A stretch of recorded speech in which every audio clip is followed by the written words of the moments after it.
this next particular question. Over the years, young people of District 2 have been both victims and perpetrators of gang violence. Has the present government done enough to combat this? I can answer that in less than a minute and a half, but I would say to you, no. I think that the present administration has failed, and has failed miserably. When we hear about gang violence in District number 2, and we look at the perpetrators, these are young men and women, and I just want to defer a little bit by saying that just coming here this evening, I heard a song which speaks to the fact that if it is that a government do not put playgrounds and playing fields in place, that the youth will resolve to guns and knives.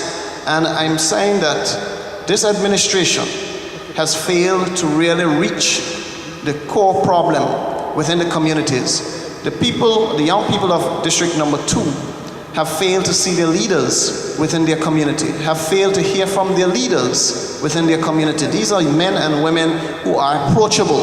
The problem is the lack of love, the lack of care, the lack of concern that has not been shown by this administration and by the wider community in some regard has actually created this problem within the community. But it is a problem that I think that can be easily resolved, and it will be resolved under a young and dynamic leader in the person of Mr. Jerome Roberts.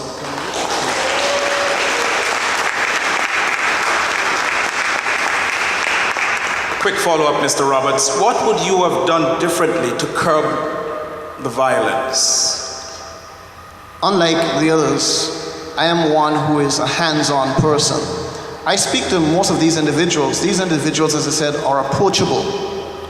But I think that we need a little bit more in terms of stimulating, like, for example, the problems with the economy. These are men and women who are sitting on the trees. These are men and women who are not being looked after by the representatives, and therefore they feel a sense of neglect. And as a result of that, they are resorting to these negative forces. I personally believe that my approach to this sort of behavior is to really go and try and get these young men employed, get them working. Idle hands, idle time, you know what is going to be the outcome? It's all going to be negative results. We need not to condemn these individuals, which have been happening over the years. We need to reach out to these individuals as much as possible. And my take is to reach out and touch these individuals. Thank you, Mr. Roberts. The next question for you comes from the student panel, Ariana Woodley. Mr. Roberts, you have 2 minutes to answer this question. Green tourism has become a buzzword in the new atmosphere of tourism marketing. Anguilla boasts numerous natural resources, including numerous wetlands, extensive reef resources, and large tracts of undisturbed dry woodland forest.